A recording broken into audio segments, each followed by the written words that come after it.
going to be reacting to this, I think.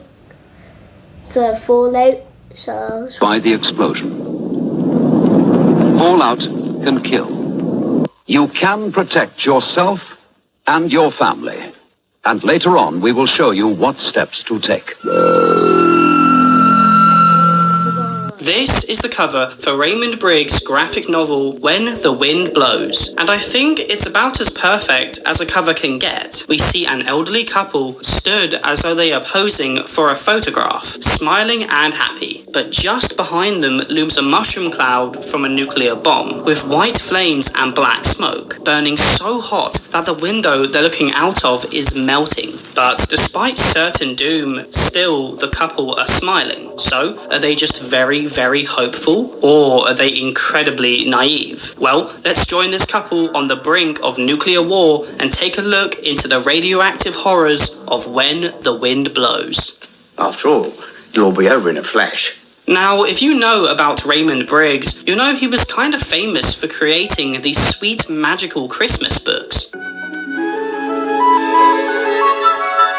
So when he came along and wrote this heartbreaking story of how innocents are affected by nuclear war, it was the last thing which many were expecting. If you were someone who liked The Snowman or any of his other stories, and you saw this, you'd be very surprised with how dark it gets. Now, even though When the Wind Blows was created as a graphic novel, it was later adapted into an animated film, and both are incredible in their own way. Most of the time, the film is essentially a word-for-word copy, but there are a few, sometimes pretty strange, changes that I think make the film stand out as its own masterpiece. Come back, you stupid bitch, and get in the shelter! Very quickly, you realise this isn't your average animated movie, because, well, for one, it doesn't open to animation. When you press play, you might be caught off guard for a second, as we see real-life footage of the military assembling in the streets of 1980s Britain among threats of incoming nuclear war. So, what's going on? Have I put in the wrong movie? Well, no. The sleazy DVD salesman behind the pub has in fact not ripped you off. When the Wind Blows is multimedia, meaning some things are 2D animated like the characters and the landscape, some things are 3D stop-motion models like the house and the objects within, and some moments like the opening use real-life footage. It's a way of reminding you that even though this is an animation and at the end of the day a fictional story, stuff like this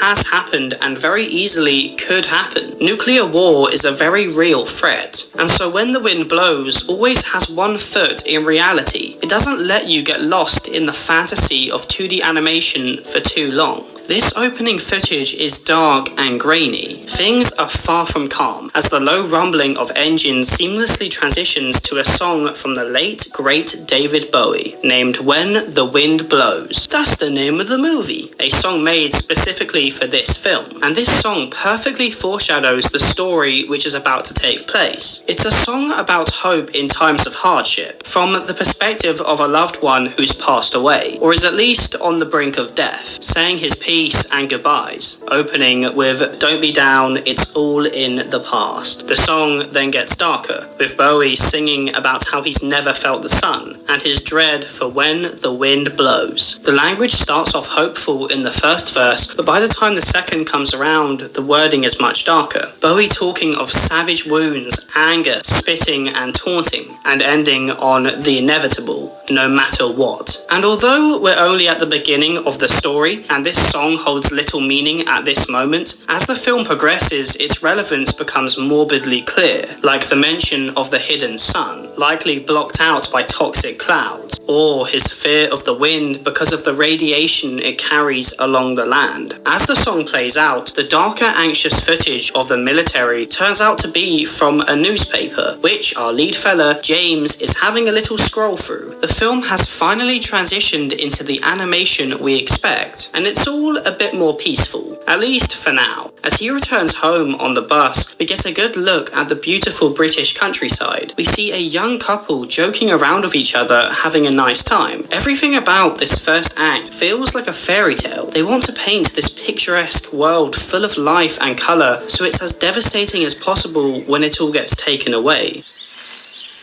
And it's the same with this man's home, a cute cottage painted in many colours to make it feel as vibrant as possible. When he arrives back, we meet his wife, Hilda. Hello, dear. Hello, love. Who also goes by Dux. This couple clearly care a lot for each other and have been together for many, many years. They do jab and moan at each other, but it's not in a malicious way. It's more of a, oh you, what are you like sort of way. You're not going to ruin the paintwork, James. Oh, don't worry.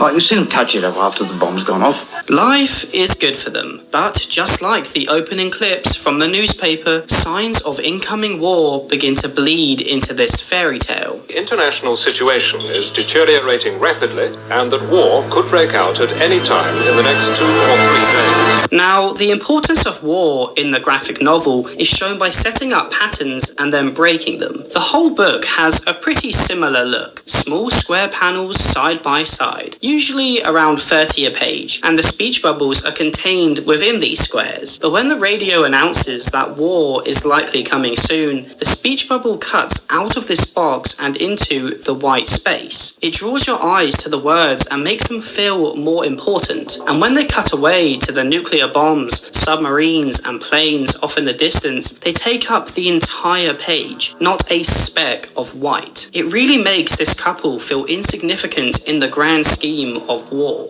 Another sausage, dear?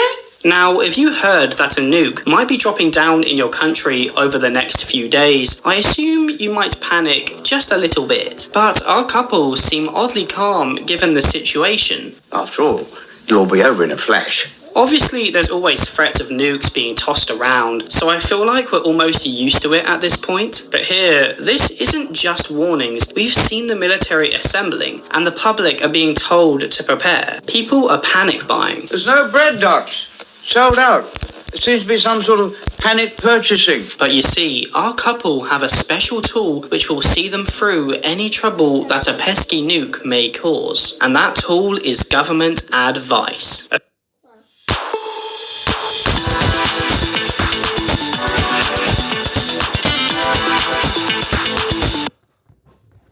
A few years before the graphic novel was released, the British government rolled out the Survive and Protect scheme, which contained a guidebook as well as instructional videos on how to best prepare yourself for a nuclear strike. You can protect yourself and your family, and later on we will show you what steps to take. As well as surviving the fallout and nuclear winter which follows. And whilst we see nothing of the instructional videos in the story, the visual style of the film is heavily inspired by these videos. They both use a 3D model house combined with simple looking characters. And if you look at the objects within their home, like the bottles of water, food, and wooden doors, some of these shots are identical. It feels like the couple are living inside one of these instructional videos. And the husband's approach to the government advice in the form of these guidebooks is one of the more interesting parts of the story. He has complete faith in them. You're not saying we've got to stay in that thing for 2 weeks. Well, yes, dear. Ours not the reason why. Now, we must do the correct thing. Even when the advice is questionable and contradictory. If there is no solid cover, lie flat in a ditch or a hole and cover your head, face and hands as fast as you can with some of your clothes. I think it's kind of a blend of patriotism and trust in his country, as well as a defense mechanism. In a survival situation, you want to believe that those in charge are going to have it all under control, tell you what to do step by step, and if you follow these instructions, that everything will be fine. After all, the couple have survived World War II, and the instructions and government advice helped get them through then, so it's no surprise they feel this way. Churchill, Roosevelt, and Stalin. But this is a different kind of war, one which no kind of guide will help truly prepare you for, and the advice hasn't had time to catch up with the advancements in weapons technology. The guidebook seems more like a tool to help ease the public's concerns rather than actual advice. You can follow every word in this book and it'll still be a half measure. There's actually an article by the Daily Mail discussing these guidebooks and how experts have claimed that they were insufficient. One reason being, people won't stay inside for long enough. They'll want to leave. You must not go outside until it is absolutely safe.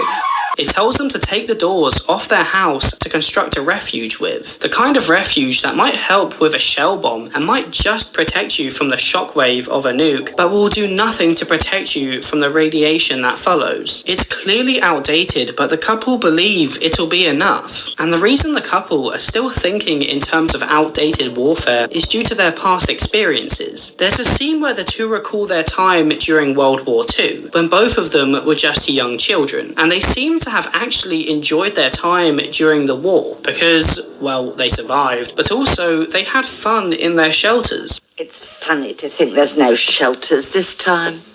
We had an old Anderson in the garden. I can see it now. They look back at it with rose-tinted glass. So, you know what I say? Bye, bye, bye.